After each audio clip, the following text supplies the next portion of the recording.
Assalamualaikum warahmatullahi wabarakatuh. Alhamdulillahirabbil alamin wa bihi nasta'in wa ala umurid dunya waddin.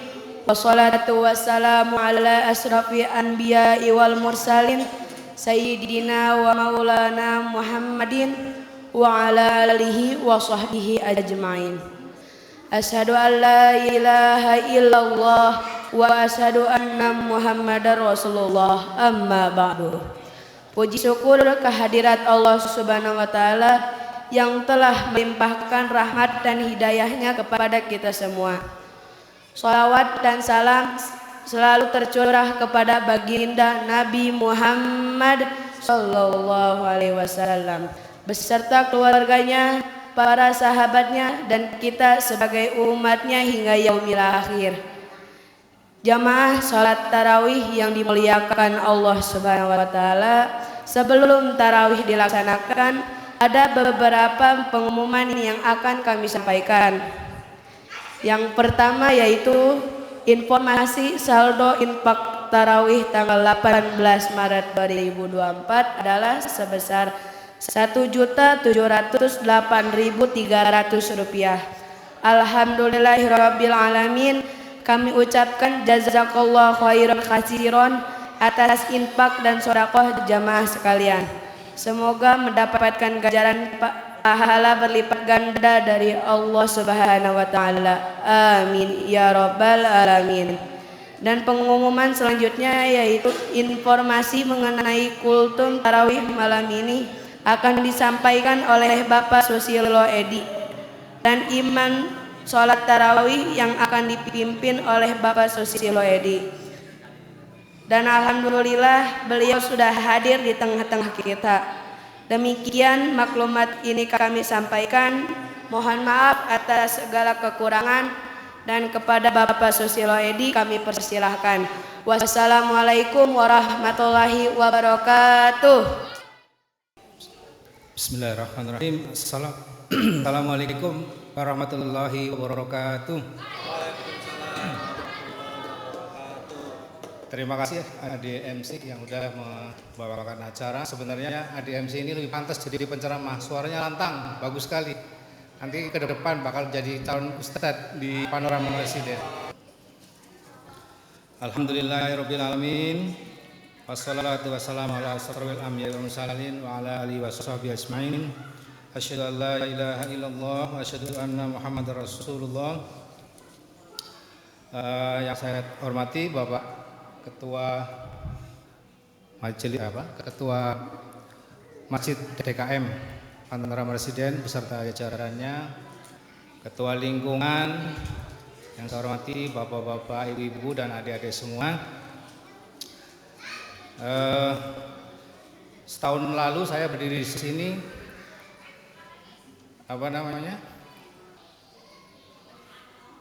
takut ya.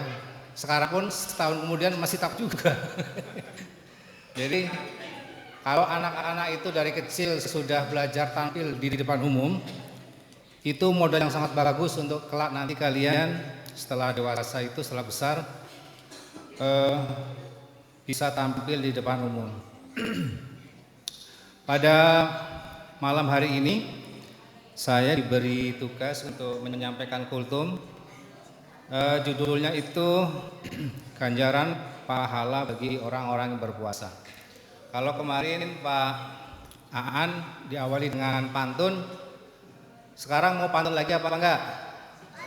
Pantun, nanti aja setelah selesai ya pantunnya. Jadi apa sih pahala bagi orang yang berpuasa itu? Kenapa sih kita mau bersusah payah berpuasa, berlapar-lapar, berdahaga-dahaga dari terbit fajar hingga terbenamnya matahari hingga maghrib, itu kan sangat panjang ya.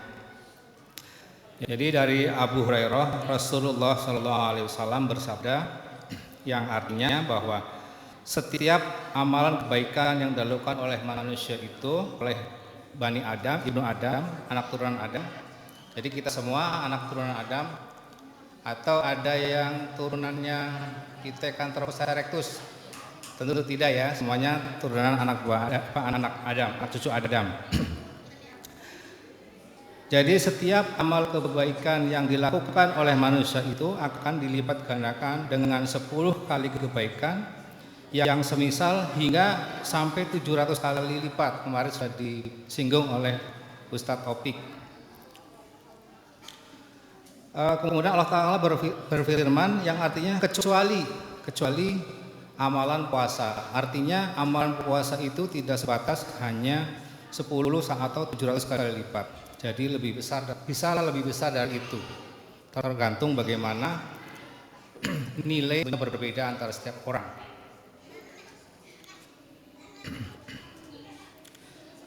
Jadi satu itu jadi pahalanya itu tidak terhingga, berarti tidak terhingga, tidak cuma sampai 700 kali lipat maksimal itu ya. Kemudian amalan puasa itu khusus untuk Allah ya. Kenapa Allah menyandarkan amalan puasa itu hanya untuk Allah? Itu ada 2 alasan. Yang pertama, karena dalam puasa itu seseorang itu yang berpuasa itu meninggalkan berbagai kesenangan dan berbagai syahwat.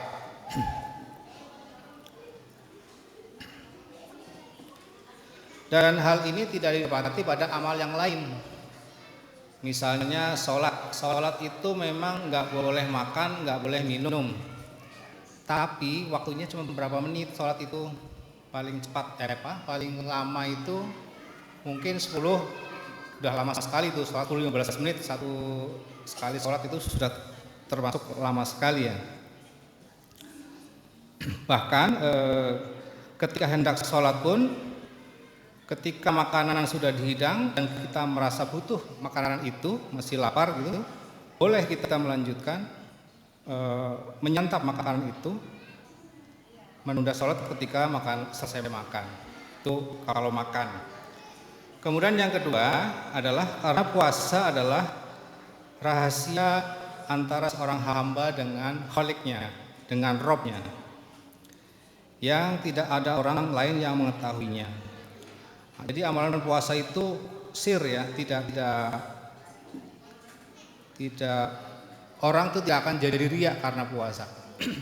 Kalau orang sholat mungkin dengan sikapnya yang khusyuk, dengan diam, itu kelihatan seperti khusyuk ya. Tapi kalau puasa gimana cara melihat khusyuknya?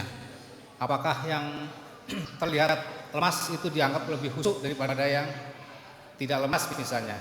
Tentu tidak seperti itu. Kemudian yang ketiga itu dari tadi ganjar pahala bagi orang yang berpuasa itu. Yang ketiga itu sebab pahala puasa menjadikan seorang masuk surga. Sufyan bin Uyainah mengatakan bahwa pada hari kiamat nanti Allah Ta'ala akan menghisab hambanya. Setiap amalan akan menebus berbagai macam kedzaliman yang pernah dilakukan, hingga tidak tersisa satu pun kecuali satu amalan, yaitu puasa. Amalan puasa ini akan Allah simpan dan akhirnya Allah akan memasukkan orang itu ke dalam surga. Jadi amal kita di dunia itu kan ada yang baik, ada yang buruk. Itu nanti di yaumil hisab akan ditimbang. Itu saling melengkapi, saling menutupi. Dan bagi yang kurang, kalau dia berpuasa, itu akan disimpan di sisi Allah, yang kemudian nanti akan dijadikan sebagai dasar untuk memasukkan hambanya ke dalam surga. Waktunya sudah hampir habis ya, karena kultum nih. Kemudian yang keempat adalah 2 kebahagiaan yang diraih orang yang berpuasa. Orang berpuasa itu akan memperoleh 2 kebahagiaan. Yang pertama, kita semua tahu bahwa ketika kita berbuka puasa, kita akan merasa sangat bahagia. Itulah kebahagiaan yang diberikan Allah. Kemudian yang kedua, nanti ketika kita menghadap Allah di yaumul akhir. Yang kelima, ini juga kita sering dengar nih, bahwa bau mulut orang yang berpuasa di sisi Allah lebih lebih harum daripada minyak kasturi. Ini sering kita dengar. Sebenarnya kalau kita mau jujur, kalau kita mencium bau mulutnya orang berpuasa seperti apa ya? Tentu tidak wangi ya, tidak ada harum ya. Tapi Allah mengatakan bahwa ini menurut di sisi Allah bau mulut orang yang berpuasa itu lebih harum daripada minyak kasturi. Jadi wangi itu. Kenapa ya? Itu yang pertama itu sebagaimana dijelaskan sebelumnya bahwa puasa adalah rahasia antara seorang hamba dengan Kholiknya di dunia. Jadi ketika di akhirat Allah akan memaparkan amalan puasa ini sehingga makhluk pun tahu bahwa dia adalah orang yang gemar berpuasa. Kemudian yang kedua adalah barang siapa yang beribadah dan mentaati Allah selalu mengharap ridha Allah di dunia melalui amalan yang dilakukan, lalu muncul dari amalnya tersebut bekas. Jadi bau kita itu nanti akan menjadi bekas yang tidak terasa enak bagi jiwa di dunia. Maka bekas seperti ini tidaklah dibenci di sisi Allah. Jadi itu yang dapat kami sampaikan. Nah, sekarang saatnya pantun. Ikan sepat, ikan gabus, ikan lele, lebih cepat, lebih bagus dan tidak bertele-tele. Mohon maaf atas segala kekurangan, kesalahan adalah datang dari saya, beneran dari sisi Allah. Wabillahi taufiq wal hidayah. Wassalamualaikum warahmatullahi wabarakatuh.